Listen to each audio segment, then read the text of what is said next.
कोपरगाव नगरपालिकेच्या भुयारी गटार योजनेचे काम ब्लॅकलिस्टेड ठेकेदारामार्फत सुरू असल्याचा आरोप सामाजिक कार्यकर्ते संजय काळे यांनी केला आहे।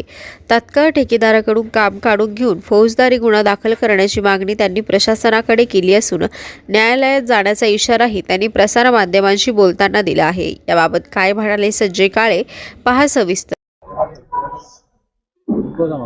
कोपरगाव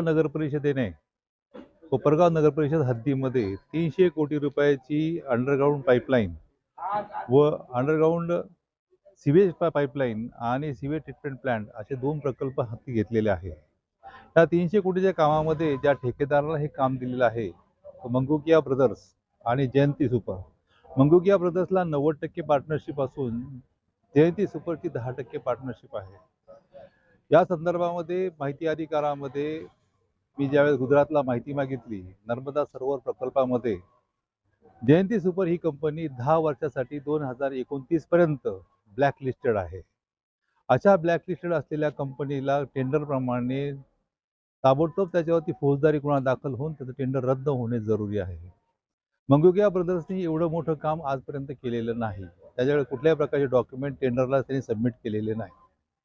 अशा या ठेकेदारांकडनं निकृष्ट काम होत आहे। या संदर्भामध्ये नागरिकांची आरडाओरड आहे, परंतु बेसिकली जर त्याच्याकडे क्वालिफिकेशनच नाही, प्री क्वालिफाईंग त्याच्याकडे क्रायटेरियाच नाही आहे, तर ह्या ठेकेदाराला तात्काळ बंद केलं पाहिजे, काम याचं बंद केलं पाहिजे। याला कोपरगाव नगरपालिकेमधनं हाकललं पाहिजे।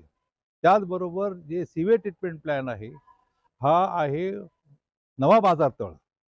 जो बाजारतळ म्हणजे गोदावरी नदीच्या काठी आहे आणि हा ब्ल्यू रिबनमध्ये येतो।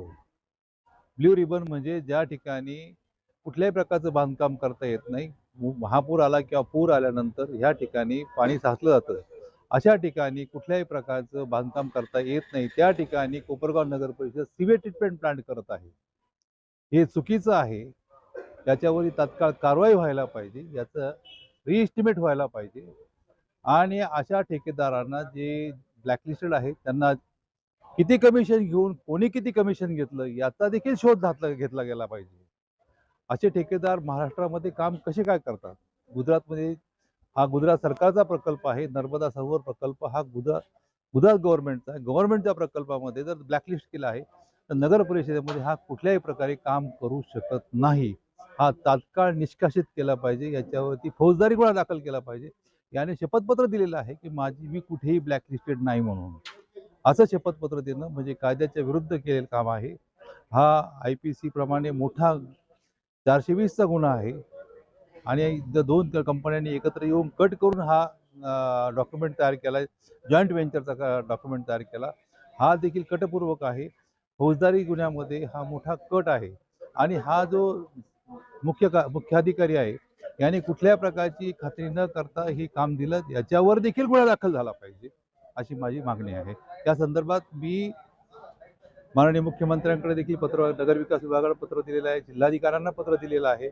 या पत्र देऊन 2 महिने झाले, अजून कुठल्याही प्रकारची कारवाई नाही। ही शोकांतिका आहे। याच्यावर आपण भ्रष्टाचाराची पाळंमुळं किती लांबपर्यंत पोहोचलेली आहे हे आपण जाणू शकता।